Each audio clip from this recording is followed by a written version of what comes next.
교회를 다니다 보면 좋은 일만 있는 것 아니고 때로는 실망스러운 일도 있어요. 교회를 나오면 다 천사만 있는 줄 알았는데 늑대도 있어요. 간혹 가다가 보면 교회는 다양한 사람들이 모이는 곳이기 때문에 세상의 그 어떤 집단보다도 사실은 문제도 많고 어려움도 많아요. 같은 학교 출신도 아니고 같은 지역 출신도 아니고 동일한 직업을 가진 모임도 아니에요. 근데 세상에 가보면 서서히 은퇴할 때가 다가온 것 같습니다.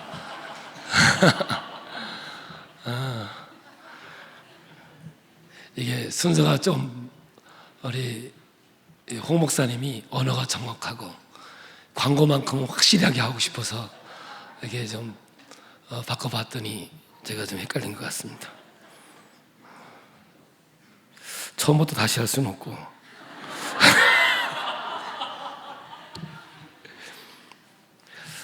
이 말은 뭐냐면 우리가 알아야 되는 건 교회 안에도 분쟁이 있다, 이걸 알아야 되는 거예요. 근데 우리가 교회에 와보면 어떻게 교회가 이럴 수가 있냐, 교회가 이래야 되느냐, 이런 것 때문에 많은 어려움을 당할 때가 많아요. 초대교회 하면 가장 이상적인 교회로 우리가 늘 생각을 하지만 정말로 있어서는 안 될 만한 교회, 그런 교회도 있었는데 오늘 성경에 나오는 이 고린도 교회가 바로 그런 교회 중에 하나였던 거예요. 그래서 이제 우리가 고린도 교회를 강의하면서 이제 오늘은 두 번째 이야기가 시작이 됩니다. 오늘 보는 고린도 교회는 파당이 있어가지고 교회가 굉장히 어려운 교회였습니다. 그래서 오늘 본 1장 10절부터 시작해서 4장까지 이 분쟁에 대한 이야기가 계속해서 말씀으로 나오게 되죠. 바울은 지금 에베소에서 고린도를 향해서 편지를 쓰고 있는 겁니다. 글로에라고 하는 동역자가 고린도 교회에 다녀와서 에베소에 있는 바울에게 고린도 교회의 상황을 다 얘기를 합니다. 그리고 좋은 소리가 아니라 안 좋은 소리, 아픈 소리를 듣고 이 편지를 쓰게 된 이유 중에 하나입니다. 우리가 고린도전서 1장 12절을 함께 보겠습니다. 내가 이것을 말하거니와 너희가 각각 이르되 나는 바울에게, 나는 아볼로에게, 나는 게바에게, 나는 그리스도에게 속한 자라 한다는 것이니, 이렇게 이제 파당을 지어서 반목하고 있더라는 것이죠. 이제 이 고린도 교회는 바울이 세운 교회예요. 그러니까 담임 목사였고 개척자였죠. 그러니까 당연히 사도 바울을 좋아하는 성도들이 있죠. 그래도 오랫동안 떨어져 있어도 의리를 지키는 사람도 있어요. 그런 부류가 있을 거예요. 또 뭐냐 하면 게바가 있었는데 게바는 베드로예요. 베드로는 사도 바울이 가지지 않는 사도성을 갖고 있어요. 그러니까 예수님의 수제자라고 하는 그러한 전통적인 계보를 갖고 있으니까. 그래도 예수의 제자는 바울이 아니라 게바다, 베드로다, 이렇게 표현하고 있었어요. 근데 그 가운데 아볼로가 나와요. 이 아볼로는 고린도전서에 자주 등장하는 사람인데 이 사람이 누군가를 분명히 알아야 이제 이 말씀을 풀어나가는데 포인트가 돼요.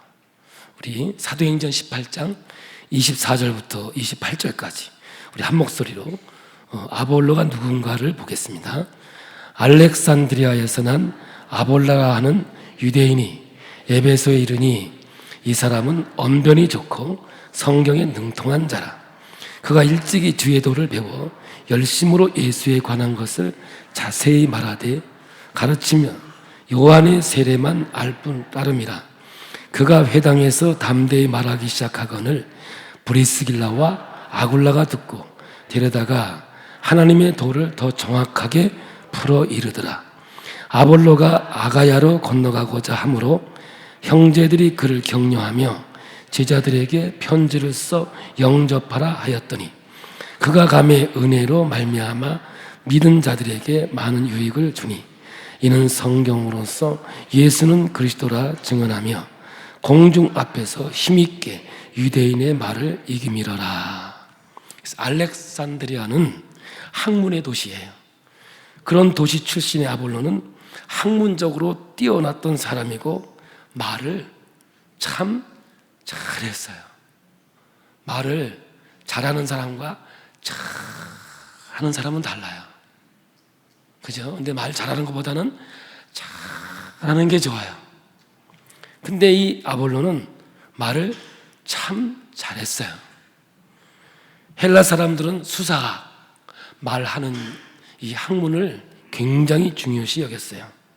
그러니까 아볼로는 수사학의 대가였죠. 헬라 사람들은 이렇게 말을 배우고 어떻게 말을 전개할 것인가 그런 걸 학으로 만들어서 이렇게 했어요. 저희도 학교에 보면 설교학, 언어학 갖가지 공부를 다 합니다. 근데 이 아볼로는 구약에 아주 능통한 사람이었어요. 이 사람이 예수를 믿고 성경을 가르치고 있을 때 복음에 대해서는 약간 좀 부족했어요.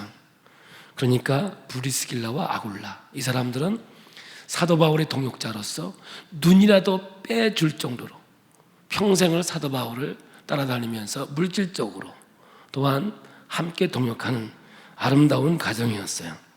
근데 이들이 예수에 대해서 자세히 가르쳐 주니까 아볼로의 사역이 더 풍성해지기 시작했어요. 나중에는 아볼로는 바울의 뒤를 이어 고린도 교회에 와서 성도를 가르치는 일정 기간 동안 담임자로 사역을 했습니다. 이것이 이제 아볼로죠. 게바는 베드로고 바울은 그래도 의리 있는 사람들이 있었으니 서로 이렇게 조직적으로 파가 만들어지진 않았지만 그냥 자연스럽게 인물 중심으로 교회가 줄서기를 하게 되었던 것이죠. 그러니까 여기에 이제 아볼로가 등장하면서 이런 문제들이 생겨나기 시작해요. 문제가 뭐냐면, 베드로도 있고 바울도 있는데 바울은 말이 좀 어눌하지 않아? 이런 거예요. 베드로는 성격이 아니야. 설교하다 막 성질을 내고 그러니까 맞는지 안 맞는지 잘 모르겠어요. 예를 들어서 그렇다는 얘기야. 그런데 이 아볼로는 말 끝내주게 않니? 정말 설교 하나는 아볼로는 끝내주지 않아? 이렇게 하면서 경쟁이 시작이 됐어요. 교회는요 제일 무서운 게 경쟁이에요. 그래서 여러분들 믿음은 경쟁하면 죽어요. 이거는요 살아날 길이 없어요. 그 이야기들을 지금 사도 바울이 하고 있는 거예요. 이제 바울의 염려는 바울파다, 게바파다, 아볼로파다, 그리스도파다. 그리스도파는 어떻게 생겼냐면 이 세 파가 서로가 이쪽이 좋다 저쪽이 좋다 그러니까 야야 교회에서 뭐 그러냐? 나는 이 파도 저 파도 아니고 난 예수파야. 그런 사람들이에요. 여기 그리스도파라고 하는 것은. 그래서 3장에 보면 바울은 자신은 심었고 아볼로는 자라게 물을 줬다는 거죠. 그냥 사도 바울은 이 글을 쓰면서 게바에게나 아볼로에게나 감정이 있어서 쓴 게 아니에요. 이들은 같은 동역자였고 정말 마음을 같이 해서 하나님의 일을 하는 사람들이었어요. 그게 나중에 고린도전서 16장에 가보면 이제 아볼로를 언급해요. 한번 볼까요? 16장 12절. 형제 아볼로에 대하여는 그에게 형제들과 함께 너에게 가라고 내가 많이 권면하였으되 지금은 갈 뜻이 전혀 없으나 길가 있으면 가리라. 그래서 아볼로의 근황을 사도 바울이 이야기하면서 바울이 고린도 교회에 좀 가달라고 권면을 해요. 그런데 아볼로는 이런 분쟁이 있는 상태에서 내가 가면 더 어려울 것 같으니까 지금은 안 가겠고 나중에 상황이 좋아지면 내가 가겠다 하면서 이 바울과 아볼로 관계는 너무너무 좋거든요. 동역자로서 정말 주의 길을 걸어가는 하나님의 자녀였어요. 서로가 배려해주고 또 교회를 생각해주고 그런 성숙한 지도자들이었어요. 근데 문제는 바울과 게바와 아볼로에게 있는 것이 아니라 미성숙한 고린도 교회의 성도들에게 있는 거예요. 참 목회하다 보면요 이런 사람도 있어요. 오늘 한 사람이 교회 안 나왔어요? 그 오늘 말씀을 들었어요? 가가지고 야 오늘 설교 들어보니까 다 집사님 얘기대 뭐. 집사님 안 계시니까 목사님이 치는데 정신없이 치더라. 내가 그거 해명 안 하냐고 얼마나 고생했는 줄 알아요. 이런 말이 나오면 막 눈물이 나. 어떨 때는 아무 관계도 아니에요. 정말 좋은 관계인데 그냥 자기 생각대로 얘기해가지고 또 들은 사람은요 그대로 들어요. 또 들어가지고 목사님이 그럴 수 있냐고. 이럴 때는 해명이 안 돼. 어떻게 해야 될지 모르겠어요. 사람들은 어떤 지도자나 유명한 사람들을 두고서는 두 가지의 극단을 보여요. 첫째는 뭐냐면 그 유명한 사람하고 친하다는 거죠.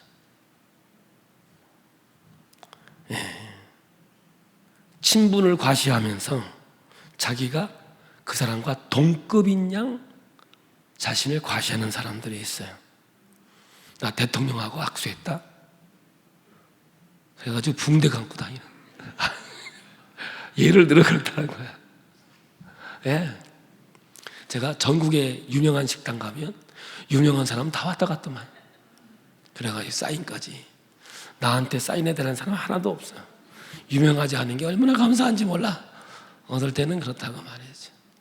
그러니까 그런 사람이 와가지고 밥을 먹고 갔으니까 이 집은 엄청나게 맛있는 거라는 거지. 근데 어떻게 가는 데마다 다 있냔 말이야.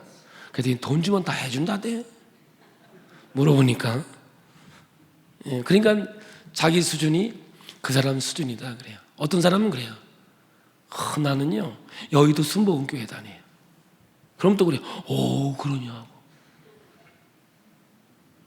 제가 초등학교 다닐 때 서울에서 한 학생이 서울 학교 다니다가 저희 시골에 이게 전학을 왔어요.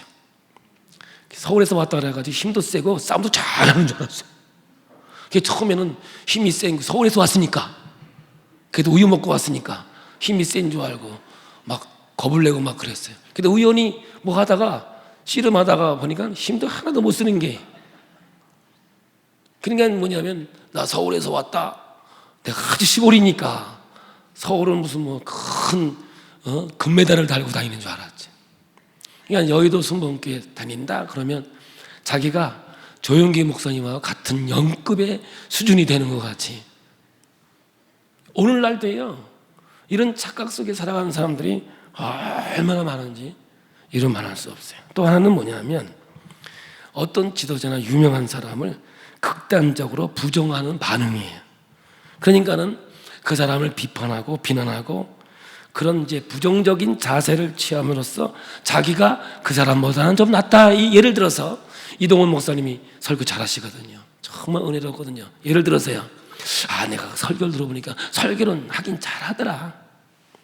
뭐 임팩도 있긴 있는데 근데 뭐 늘 같은 얘기만 반복하는 것 같아.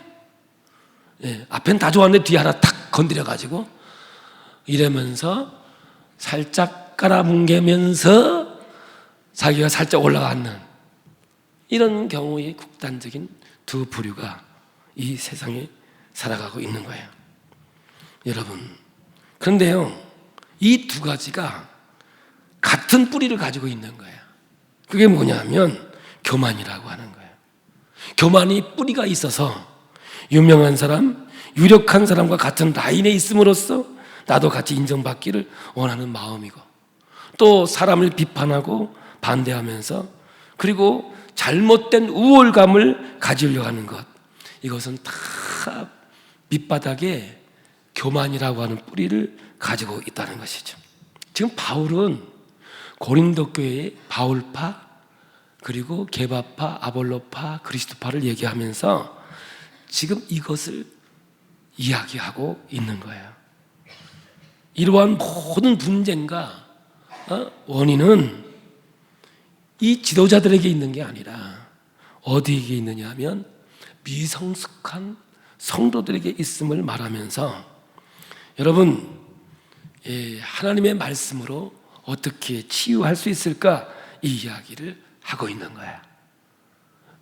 그래서 교회는요, 장로님을 세울 때는 짝수로 세우면 안 된다고 하는 목회학이 있어요. 홀수로 세워야 돼요. 13579로. 그래야 싸워도 힘의 균형이 같지 않고 이렇게 차등이 돼. 이게 목회학입니다. 우리가요. 그러니까 이런 모든 것들이 뭐냐면 안타까운 거죠. 예를 들어서 저희 감리교 법에 어떤 교회든지 똑같아요. 부교육자가 아무리 똑똑해도요, 우리 전체가 원해도요, 담임 목사가 은퇴 아니면 절대로 부목을 담임으로 모실 수가 없어요. 예를 들어 제가 이제 불의의 사고로 죽었다, 아니면 교회를 옮겨갔다, 그럼 공석이 생기잖아요, 그죠? 그러면 우리 교회 부목사님이 정말 좋으니까 우리 교회 단위로 모시겠습니다. 법적으로 제한돼요. 절대 안 돼. 왜 그러냐? 부목사님이 이렇게 해가지고 담임자가 몰아내고 될까봐 아주 법을 기가 막히게 만들어 놨어요. 내 입장에서는 참 좋은 거지 뭐. 근데 그런 게 교회에서 비일비재하게 일어나니까 그런 게 되는 거예요. 그래서 감리교법에서는 교회를 세워도 직선거리 몇 킬로지? 몰라. 4km? 300m? 하여간 300~400m가 그래요. 그러니까 직선거리로 300~400m 안에는 개척할 수 없다. 이런 걸 다 크게 법으로 만들어가지고 있는 거예요. 그 왜 그러겠어요? 이러한 어려움이, 이러한 싸움이 생길까봐 없게 하려고 만들어 놓은 부분이 되는 거예요. 근데 이들에게 이제 사도 바울이 성경을 통해서 이렇게 말하는 거예요. 자 봐요. 이제 13절에 보겠어요. 13절에 이제 질문을 해요. 이렇게 분파가 있으니까 분파의 질문을 읽어볼게요. 그리스도께서 어찌 나누었느냐? 질문하는 거예요. 고린도 교회 성도들아, 예수님이 언제 목 잘리고 팔 잘리고 다리 잘렸냐? 이 말은 뭐냐면 예수님의 살이 잘려서 나뉘어졌느냐? 이 말이에요. 예수는 하나인데 왜 교회에 이파 저파 고파가 있냐? 이 말이에요. 예수는 하나인데 언제 예수가 잘려서 나뉘어졌느냐? 절대로 그렇지 않지 않냐? 이 말이죠. 할렐루야. 제가 이렇게 유명한 사찰을 가보면, 세계를 다녀보면 부처님 사리가 거의 있더라고요. 근데 사리가 얼마나 많이 나왔는지는 잘 모르겠는데 참 유명한 데 가면은 어떤 분의 사리를 모셔놓고 영험이 있다고 생각하는 거예요. 제가 유럽 교회를 가니까는요, 교회 뒤에 시체가 있어요. 깜짝 놀랐어요. 아니, 진짜 사람이에요. 모형이 아니에요. 그게 뭐냐면 아주 바짝 말라 비틀어 죽어가지고 부계포가 됐어요. 그냥 옛날에 초대교회는 성자는 굶어 죽어요. 그게 마지막에 죽을 때쯤 되면은 굴에다 집어넣고 아무것도 안 주고 밖에서 문을 잠궈서 말라 죽어요. 그래서 죽어서 썩으면 영지주의였으니까 영은 거룩한 것이고 육은 더러우니까 썩은 냄새가 나면 성자가 아니에요. 저는 뭐 포기했어요. 그거는 포기했는데, 그래서 아주 그냥 빼짝 말라 죽은 그 교부 성자를 교회 뒤에다 이렇게 놓았고, 그런 교회에는 영적 세계가, 그러니까 어느 데를 가봐도요 정말 허무한 얘기들을 많이 해요. 예수는 온데간데 없고요. 그 교회는 전부 다 말라진 부계포죠. 뭐 거기에 유리로 이렇게 덮어놨는데 거기다 손을 대고 기도하고, 제가 우크라이나 갔더니 이게 또 유리를 열어놓은 데 있어가지고 코를 만지면 복 받는 데 가지고 얼마나 코를 만졌는지 이 뼈가 광채가 날 정도로 만졌어요. 그런 게 여러분들 너무너무 많은 거예요. 언제 예수가 나뉘어졌느냐? 예수는 하나밖에 없는데 너희들이 왜 예수를 나누냐? 이렇게 된 거예요. 두 번째는 뭐냐면, 보겠습니다. 바울이 너희를 위해 십자가에 못 박혔으냐? 아니, 언제 사도 바울 본인이 너희들을 위해서 못 박혔냐?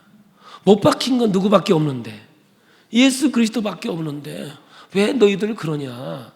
예수님이 너희들의 생명을 구원하시고 하나님의 백성 삼아 주셨는데, 그분만이 하나님이고 그분만이 전능자이신데 왜 너희들은 아볼로를 따라가고 바울을 따라가고 베드로를 따라가느냐?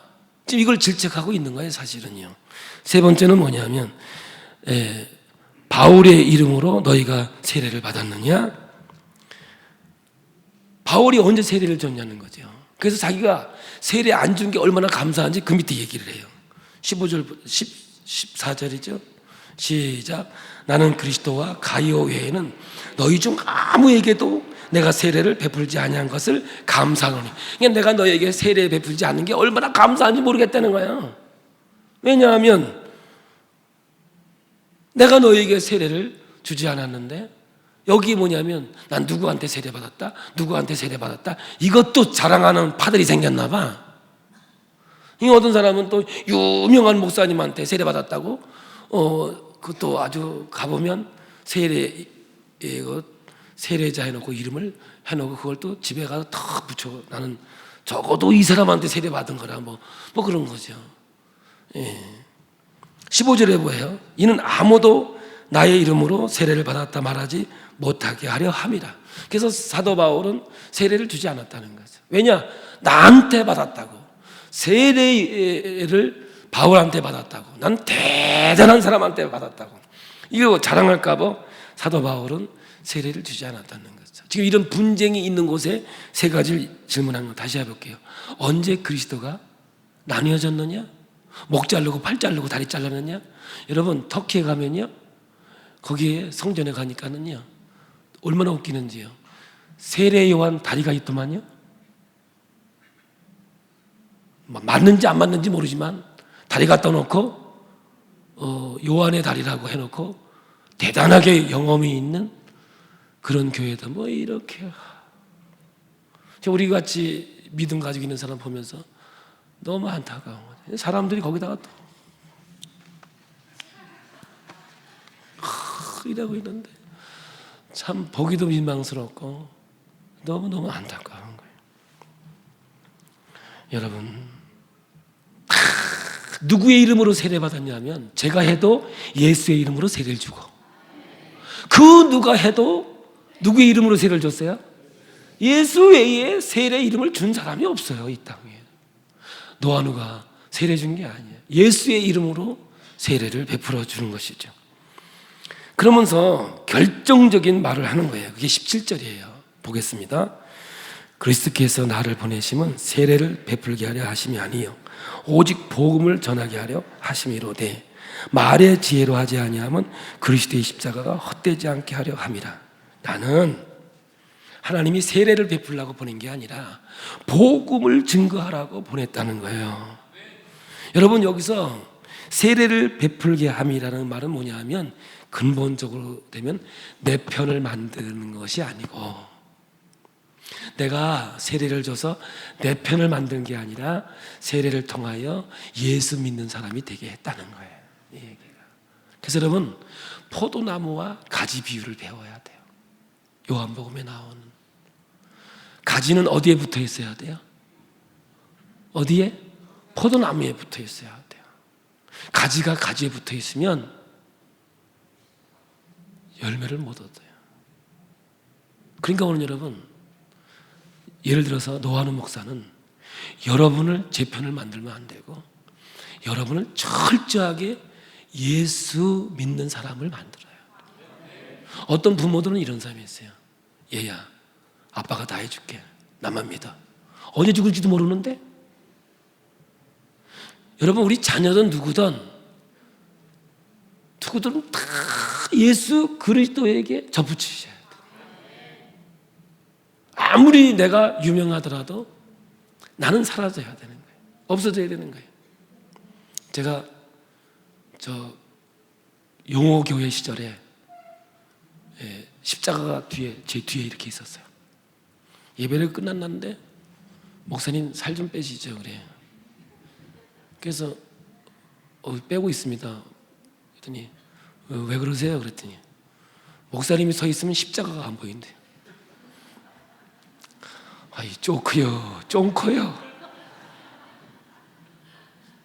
내가 그때 몸이 엄청 크니까 그래서 제가 옛날 교회에는 가운데다가 안 놓고 강가sak을 옆으로 빼놨어요. 기억나요? 다 잊어먹었어요 벌써? 옛날에 우리 상가에 있을 때 제가 이 강가sak을 가을에 놨다가 그 소리 듣고 이걸 옆에서 설교했잖아요. 내가 너무 뚱뚱한데 십자가가 안 보인대요. 이야, 깜짝 놀랐어요. 근데 그게 이 말씀을 보면서 얼뜻 그 생각이 나면서 그렇구나. 이 교회에서는 노아누가 보이면 안 되고 오직 예수만 보이게 해야 되겠구나. 예수만 바라봐야 되겠구나 이러는 거죠. 근데 이때에 사회적인 상황이 어떤 상황이냐면 소피스트라고 그랬어요. 이 지혜자거든요. 그러니까는 말로 지혜롭게 말하는 사람들.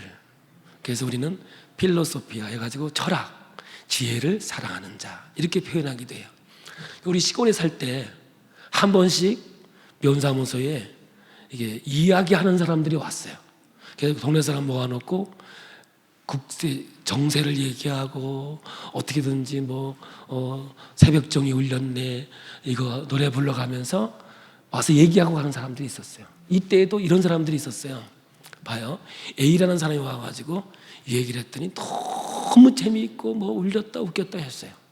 그러다가 몇 개월 있다가 또 이 소피스트가 와가지고 또 연설을 하는 거예요. 그런데 무슨 얘기냐면 야 지난번에 그 소피스트는 정말 재미있게 하는 줄 알았더니 이번에는 진짜 막 죽여주네 끝내주네 이러면서 비교하면서 이제 옛날 사람은 이제 아무것도 아닌 게 됐어요. 그러다 몇 개월 있다가 또 이제 C라는 사람이 와가지고 또 이렇게 이제 연설을 하는 거예요. 우리말로 하면 보니까 현찮아. 그러니까 아이고 이번에 사람은 아이고 안 와도 될 사람이 와가지고 괜히 시간만 보냈네. 이렇게 사람을 비교하면서 판단하던 이것이 통째로 어디 들어왔냐? 교회로 들어와 버린 거예요. 그러니까는 개반은 성격이 그렇다는 등 바울은 어려운 얘기만 율법주의냐 반율법주의냐 헷갈리는 말만 하지 잘 못 알아듣겠다 그런 얘기를 하는 거예요. 근데 이 아볼로는 완전히 수사하게 대가요 완전 말빨 있는 사람이니 와가지고 그냥 말을 기가 막히게 하니까 이야 아볼로 대단하다 여기까지는 좋은데 여기까지는 좋은 거야 좋은데 이야 아볼로 외에는 다 아무것도 아니요. 예를 들어 이렇게 얘기하는 거예요. 우리 노아는 목사님 설교 잘하지 그제? 듣다 보니까 목사는 노아누밖에 없는 것 같아. 이러면 아주 사람 죽이는 거야 이게 이제. 갑작스럽게 우리 노아누 목사님 신령해. 나 듣기는 좋아요. 그런데 여러분 우리가 비교하지 말고 이런 판단을 하지 말아야 되는 이유가 우리가 구원받은 것은 잘나서 똑똑해서 구원받은 게 하나 없어요. 저나 여러분의 이 땅에 누구나 죄로 인하여 죽었던 자리에서 하나님 자녀로 삼아주셨으니 하나님 앞에서 잘난 척 할 수 없는 존재가 바로 오늘 우리예요. 하나님께서는 사람마다 다 다른 방법으로 말씀하시고 하나님의 영광을 하는 거죠. 그래서 여기 보니까 말의 지혜로 하지 않았다는 말은 지금 소피스트 이야기를 하고 있는 거예요. 그러니까 말 가지고 사람을 감동케 하고 사람을 변화시키느냐, 그게 아니라는 거예요. 메시지 정경에서는 화려한 말솜씨로 번역하고 있는 거죠. 그러면서 이제 말과 말씀을 어떻게 대조하느냐, 1장 18절이 되겠습니다. 한번 보겠습니다. 다음 주에 나오는 건데요. 십자가의 도가 멸망하는 자들에게는 유능한 것이요 구원을 받은 우리에게는 하나님의 능력이라. 여기서 도는 헬라어로 로고스입니다. 로고스는 뭐예요? 말씀입니다. 그러니까 말씀이라고 번역해도 되는 거죠. 그러니까 지금 십자가의 로고스와 로고스의 지혜의 싸움이 벌어지고 있다는 얘기죠.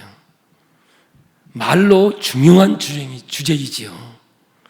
바울이 지금 하고 싶은 것은 뭐냐? 사람의 말재주로 여러분 복음을 전하는 게 아니라는 거예요. 화려한 말로 하나님 말씀을 전하는 게 아니라는 거예요. 하나님 말씀은 그리스도를 드러내는 거예요. 그리스도를 자랑하는 게 복음이에요. 설교자를 자랑하고 설교자의 인생을 자랑하는 것이 아니라 그 말 속에 오직 예수를 자랑하고 예수를 드러내는 그러한 하나님의 말씀이 되어야 된다라고 사도 바울은 지금 우리에게 말하고 있는 거거든요. 그런데 세상에서 이 사람이 말 더 잘해, 저 사람이 말 잘해. 여러분, 그 설교가의 삶을 아십니까?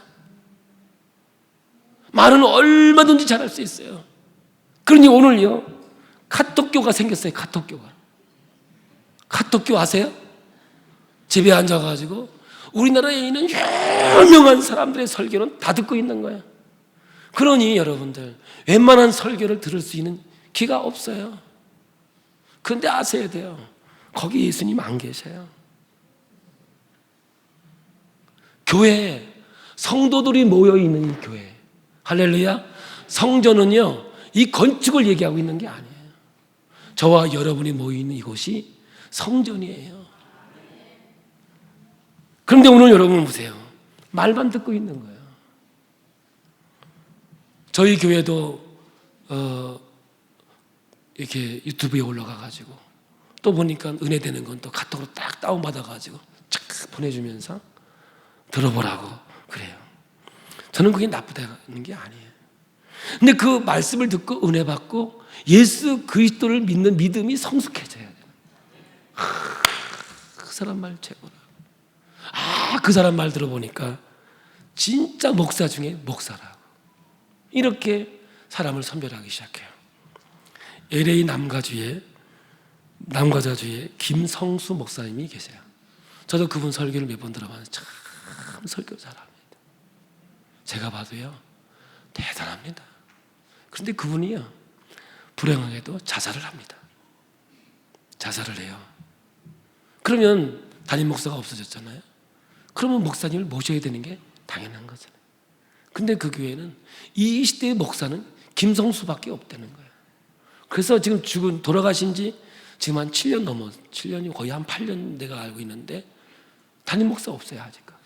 그럼 지난 돌아가시기 전에 있었던 그 녹음된 말씀을 계속 틀어가면서 예배 드리는데 지금 세계 5교회가 있는데 우리나라에도 사당동에 있어요. 많은 목사님들이 그 목사님의 설교를 보고 또 뭐 이렇게 하기도 하고 뭐 그렇게 했죠. 제 판단은 잘 모르겠어요. 그분이 이단인지 아닌지는. 근데 합심총회에서는 이분이 이단성이 있다고 규정을 하고 있는데, 그런데 진짜 문제는 그 사람을 추종하는 사람들이 많다는 겁니다. 여러분, 우리가 신앙생활을 하다 보면 잘못하면 목사가 교주가 돼요. 예수는 온데간데 없이 사라지고 교주가 되는 거예요. 제가 고등학교 다닐 때만 해도 박태순 장로를 해가지고 얼마나 많은 사람들이 와가지고 은혜를 받고 그랬어요. 저도 은혜 많이 받았어요. 근데 어느 날 그분이 뭐가 됐어요? 교주가 되어버렸어요. 예수는 온데간데 없어져 사라져버리고 사람이 신이 되어버렸다 이 말이에요. 여러분, 이단은 다른 게 이단이 아니에요. 예수 그리스도가 드러나지 아니하고 사람이 드러나는 것을 그게 이단이라고 하는 거예요. 여러분, 교회는 목사만 보이면 안 돼요. 예수님이 보이셔야 돼요. 할렐루야. 교회는 파당을 지으면 안 돼요. 이파, 저파, 조파, 고파 있으면 안 되는 거죠. 이걸 우리는 끼리끼리라고 그래요. 여러분, 사람 깊게 새기지 마세요. 그냥 대충 새기세요. 지금은 깊게 새기면 좋을 것 같죠. 얼마 있으면 내가 깊게 알고 보니까 인간도 아니더라고. 반드시 원수가 돼요. 절대로 여러분, 인간은 평생 가깝지 않아요. 어느 날 아무것도 아닌 문제로 인해서 원수가 져가지고 쳐다보지도 않고요. 그렇게 고통 가운데 들어가요. 사람은 옆 사람 한번 봐보세요. 그냥 대충 새기세요. 참, 제가요 목회를 하면요, 여러분들을 이렇게 제가요 누구는 누구하고 친하고 누구는 누구를 내가 다 알아요. 모를 것 같죠? 다 안다니까요. 근데 정의혁 권사님 누구하고 친구는 내가 친하니 내가 안다니까요. 권사님은 모르는데 내가 더 잘 알아. 본인은 몰라, 내가 더 잘 알아. 그냥 해본 소리요. 권사님 아무리 얘기해도 시험 안 될 것 같아서 얘기한 거예요. 만약에 누구는 누구하고 친해, 그러면 목사는 그때부터 밤잠 설치면서 긴장합니다. 왜냐? 자라본 가슴 보고 소두방 뚜껑만 봐도 놀라는 거예요. 제가 목회를 개척해 지금까지 이거로 인해서 제가 고통당한 거예요.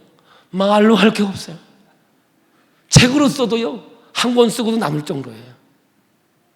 제가 이제 자신 있게 얘기하는 거예요. 우리는 교제해야죠. 만나야죠. 근데 거기에요, 사람은 없어지고 누구만 있어야 돼요? 예수만 있어야 돼요. 여기는요, 보수도 있어요. 아직 극보수도 있고요, 중보수도 있어요. 경보수 있습니까? 잘 모르겠어요. 여기는요, 극진보도 있고 중간진보도 있고 뭐 약간 진보도 있을지도 몰라요. 우리는 다양하게 만났어요. 근데요, 하나님은 그를 변화시키는 데는 관심 없어요. 저는 모든 것을 있는 그대로로 보는 것이 주의 눈이라고 생각해요. 할렐루야. 근데 그 안에 우리는 공통이 있어요. 누가 있어요? 예수님이 계셔요. 아무리 우리가 정치가 다르고 생각이 다르고 다 다르더라도 그리스도인들은 예수가 있는 거예요. 그러므로 교회 공동체는 다 다르지만 하나가 될 수 있는 것은 그리스도의 마음으로 하나가 될 수 있고 그리스도의 생각으로 하나가 될 수 있는 거예요. 그래서 교회는 나뉘어지면 안 되는 거예요. 근데 우리나라는 나뉘어지면 교회가 개척이 되어져요. 그걸 우리는 뭐냐, 개척했다 그러는데 그걸 그렇게 미화시켜서는 안 되는 거예요. 돌이켜서 보는 거예요. 언제 예수님이 나눠졌냐? 언제 여러분 바울이 십자가를 지고 십자가에서 죽었냐? 언제 바울이 너희들에게 세례를 줬느냐? 내 편 만든 적 있냐? 나는 내 편 만든 적이 한 번도 없다. 그것이 오늘 말씀의 중심이에요. 그리고 이 나누는 것의 핵심은 뭐냐면 교만의 뿌리이기 때문에 반드시 죽게 돼 있는 거예요. 신앙 유지 못해요. 언젠가는 넘어져 있고 언젠가는 교회를 떠나 있고 이런 길로 가게 돼 있다는 거죠. 그러니까 뭐만 기억하라는 거예요? 예수 그리스도의 십자가. 그 예수가 보여요. 그래서요, 여기는 노아는 목사가 자꾸 커지잖아요. 그러면 안 보이는 게 있어요. 그렇다고 밟으라는 건 아니야. 자꾸 커지면 예수가 안 보여요. 보이는 게 있어요. 누구예요? 사람만 보이면 예수가 안 보여요. 교회는 그렇게 하면 안 돼요. 오직 예수 그리스도가 해결자고 열쇠고 능력이고 승력이 되는 거죠. 여러분, 어려운 문제 있으면 사람 찾아가지 마세요. 저 사람이 믿음이 좋은 것 같아서 상담하셨어요. 본인도 해결 못해요. 저도요, 상담은 안 해요. 왜냐하면 나도 힘들어 죽겠는데 그거 하나 더 얘기 들으면 더 어려워 죽겠어. 그래서 저는 상담의 은사는 없는 것 같아요. 어떤 분이 그러더라고요. 목사님하고 상담할 게 있는데 옆에서 하지 마. 결론은 기도하라는 거야. 그러더라고. 아주 가르쳐 주더만. 저하고 상담하면요, 끝이 뭐예요? 기도합시다. 그거밖에 없어요. 저는 솔직히 참 기가 막혀, 그지? 여러분, 문제가 있으면 교회 오세요. 말씀 듣고 하나님께 기도하세요. 그러면 주님께서 어떻게 해요? 다 해결해 주시고 역사해 주시고 인도해 주시는 거예요. 그러는 거예요. 하나 간증하고 마칠게요. 어제 부목사님으로부터 문자를 받았어요. 서울에 있는 김영순이라는 분인데 용호교회 시절에 우리 교회 다니다가 서울로 이사 갔는데 지금은 집사가 돼가지고 교회를 다닌다는 거예요. 나하고 바꿔달라니까 우리 목사님은 내 번호 안 주거든요. 절대로 전화를 주지 않습니다. 그러니까는 전화번호를 찍어서 저한테 보냈어요. 김영순 하니까 인천에 하나 있고 있어요. 나이 드신 분이 있기는데 둘밖에 모르는 거예요. 근데 전화를 했어요. 그랬더니 어디 사세요? 그랬더니 서울에 산대. 어떻게 잘 알았어요? 그랬더니 옛날에 우리 용호교회 다녔대요. 그게 뭐 하셨어요? 그랬더니 문방구를 했대요. 내가 아무 봐도 문방구 한 사람은 그런 게 없는 거예요. 그랬더니 왜 전화하셨어요? 사실은 제가 힘들어서 그랬는데 너희 사기꾼 그랬더니 얼른 끊어버리더라고요. 김영수는 보통 이름이거든요. 그냥 김영순 얘기하면 누군지는 모르지만 나하고 연관이 돼 있다고 생각하는 거예요. 내가 옛날에 우리 청년 이름 때문에 속아서 그 자리에서 10만 원 송금해가지고 뜯긴 거 아니야. 서울에 출장을 왔는데 지갑을 잃었다는 거예요. 근데 내가 청년을 안 맡고 있는데 이름이 맞기도 하고 안 맞기도 한데 어사무리 이름이야. 어사무리. 그러니 내가 돈을 안 보내주면 또 이 청년이 목사님한테 차비가 없어서 얘기했는데 막 그 자리에서 그냥 10만 원 보내줬잖아. 아무리 봐도 이상해. 보내놓고 보니까 이상해. 걔가 조회해보니까 금방 돈 찾아가지고 없어졌어. 여러분, 이렇게 목사를 가지고 놀아요. 김영순 하면 보편적인 이름이거든요. 우리 교회에 김영순이 얼마나 많이 왔다 갔겠나, 자기를 기억하겠나, 그러나 그렇게 이름이 있을 거다. 이렇게 내가 그때 안 당했으면 어째 또 돈 보냈을지도 몰라요. 살다 보니까 별일 다 생겨요. 그리고요, 목사님한테 돈 달라는 사람은 일단 사기요. 여러분들이 돈 없다고 저한테만 돈 달라겠어요? 돈을 주면 줬지 달라지는 않을 것 같아요, 저는. 그래서 목사한테 돈 좀 하면 사기꾼이에요, 무조건. 여러분들 죄송합니다. 우리가 이 교회가요, 복음으로 말씀으로 가지 아니하면 여러분, 우리의 잘못된 교만 때문에 교회가 어려워지고 힘들어진다는 사실을 여러분 잊지 마시고, 지금 우리 교회가요 최고 극치를 달리고 있기 때문에 이 설교가 정말 은혜로운 설교라고 저는 믿습니다. 그래서 여러분들 정말 오직 예수만이 나의 해결자고 승리라는 것을 잊지 마시고, 할렐루야. 옆 사람 때문에 시험 받지 말고요, 예수 때문에 좀 시험 좀 받아보세요. 예수 때문에 시험 받으면요, 예수님 동창생 돼요. 근데 예수한테는 시험 안 당하고 자꾸 사람 때문에 시험 들어가지고 그러게 되면 길이 없어요. 저는 이 고린도 교회를 정말 사랑하고 있는 사도 바울의 이 말 한마디가 우리에게 능력이 되고 기적이 될 줄로 믿습니다. 선포합니다. 우리 기쁨의 교회에는 오직 예수, 오직 예수만이 우리의 생명이고 능력이고, 좌우의 그 어떠한 것으로 인하여 어려움 당하고 시험 당하지 말고 오직 예수 때문에, 오직 예수만 의지하면서 주의 길을 걸어가는 저와 여러분이 되기를 축복합니다. 우리 겸손입니다.